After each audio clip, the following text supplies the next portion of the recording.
Hope you are clear about the pathophysiology. Now let's see the clinical features of hernia.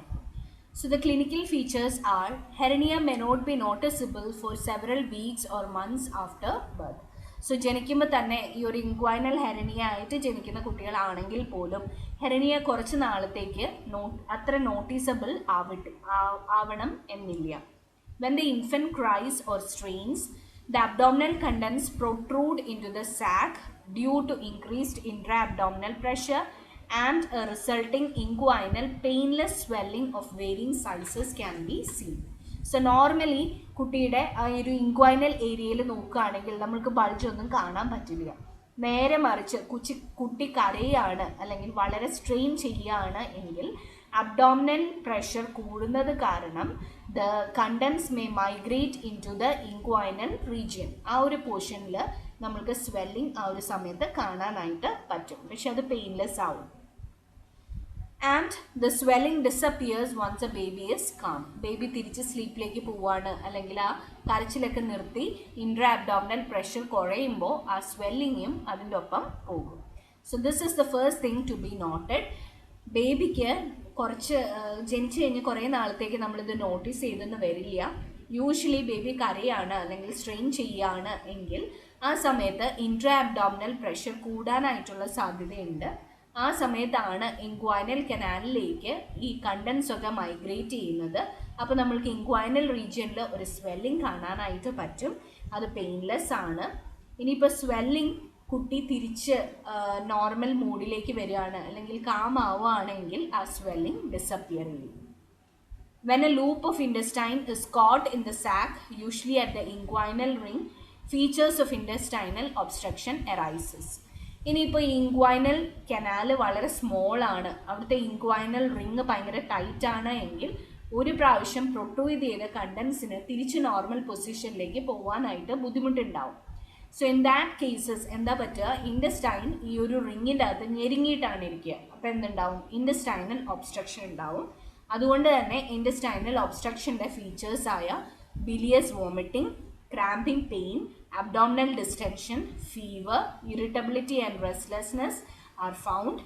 In case of incarcerated hernia, especially when it is not reducible, there can be symptoms like edema and gangrene. So these are the clinical features of CDH. Hope you are clear with this.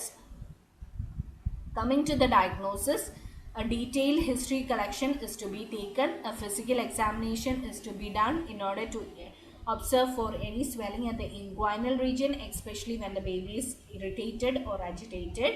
Abdominal X-ray or ultrasound can be taken in order to confirm the diagnosis. Coming to the management of inguinal hernia, specific management depends upon the child's age, the overall health and type of hernia. So ഈ മൂന്ന് കാര്യങ്ങളെ അപേക്ഷിച്ചാണ് എന്ത് treatment ആണ് കുട്ടികളിൽ ചെയ്യുക എന്ന് തീരുമാനിക്കുക. ഒന്ന് ഏജ്, രണ്ട് കുട്ടിയുടെ overall health and the type of hernia. Type of hernia എന്ന് പറയുമ്പോൾ റെഡ്യൂസിബിൾ ഹെർണിയ ആണോ അതോ ഇറെഡ്യൂസിബിൾ ഹെർണിയ ആണോ എന്നാണ് നോക്കുക. Surgical interventions include 2 procedures. The first is open hernia repair and the second is laparoscopic repair. ആദ്യം നമുക്ക് ഓപ്പൺ ഹെർണിയ റിപ്പയർ എന്താണെന്ന് കാണാം. It has 2 another names which is also known as hernioplasty or herniorrhaphy. Here a small incision is made over the weakened area, replacement of the intestinal contents back into the abdominal cavity, excision of hernial sac and closure of muscles. So എന്താണ് സർജറിക്ക് സംഭവിക്കുക എന്ന് വെച്ചിട്ടുണ്ടെങ്കിൽ നമ്മുടെ ഹെർണിയയുടെ മുകളിലായിട്ട് ഒരു കുഞ്ഞ് incision ഇടും. അതിനുശേഷം അങ്ങടെ ഹെർണിയേറ്റ് ചെയ്ത കണ്ടൻസിനെയൊക്കെ തിരിച്ച് അതാത് പൊസിഷനിൽ കൊണ്ട് വെക്കും. അതിനുശേഷം we will excise the sac, hernial sac and do an end-to-end anastomosis. So this is what we do in open hernia repair, herniorrhaphy or hernioplasty. We have one more surgical approach which is laparoscopic repair. So ഇവിടെ ആ ഒരു സ്കാറിൻ്റെ സൈസൊക്കെ വളരെ minimal ആയിരിക്കും. where we can go for a laparoscopic repair. Surgical interventions 2 തരമാണ്. open hernia repair as well as laparoscopic repair. In case of uncomplicated hernia, an elective inguinal herniorrhaphy is done soon after the diagnosis to reduce the risk of incarceration. So നമ്മൾ ആദ്യത്തെ വിസിറ്റിൽ നോക്കുമ്പോൾ doctor examine ചെയ്യുമ്പോൾ അവിടെ ഇൻകാർസിനേഷൻ ഇല്ല, അവിടെ organs അത്ര week ഒന്നും അല്ല എന്ന് കാണുകയാണെങ്കിൽ immediate surgery can be done. In case of complicated incarcerated hernia, attempts are made to reduce it. Reduction may be successful if the infant is relaxed and then a compression is exerted on the hernia.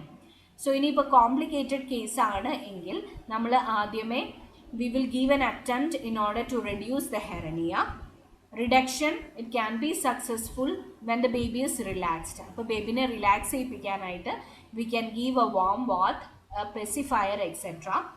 ഇത് reduce ചെയ്ത ശേഷം a compression is applied on the hernia. So that is about the management, the surgical management of inguinal hernia. So hope you are clear with inguinal hernia. Now let's see what is umbilical hernia.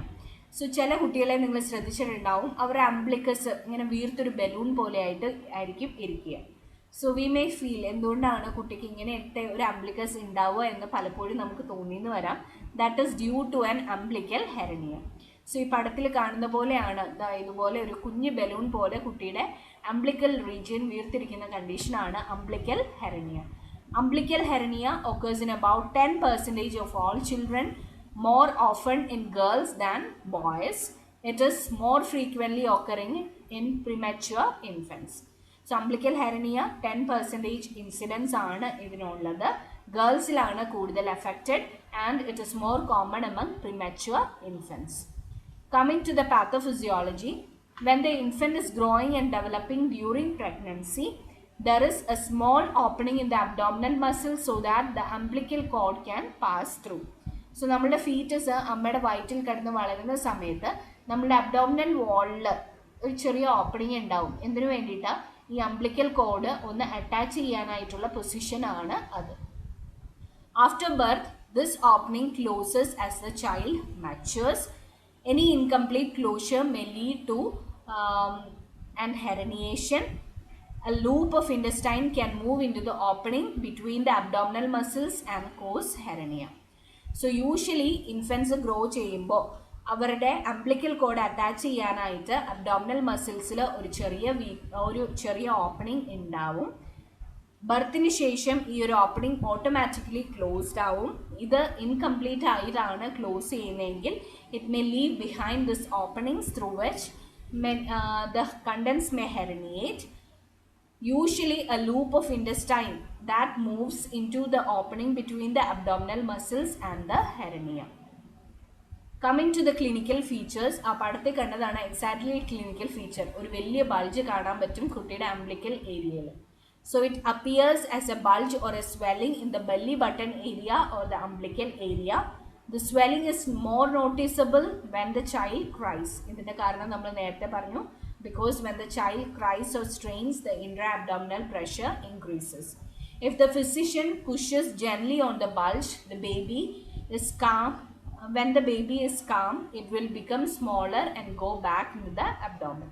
So ഈ വീർത്തിരിക്കുന്ന ഏരിയയിൽ ഒന്ന് ചെറുതായിട്ട് baby calm ആയിട്ടിരിക്കുന്ന സമയത്ത് press ചെയ്തിട്ടുണ്ടെങ്കിൽ abdominal contents തിരിച്ച് abdominal ക്യാവിറ്റിയിലേക്ക് കയറി പോകുന്നതായിട്ട് നിങ്ങൾക്ക് തോന്നാം.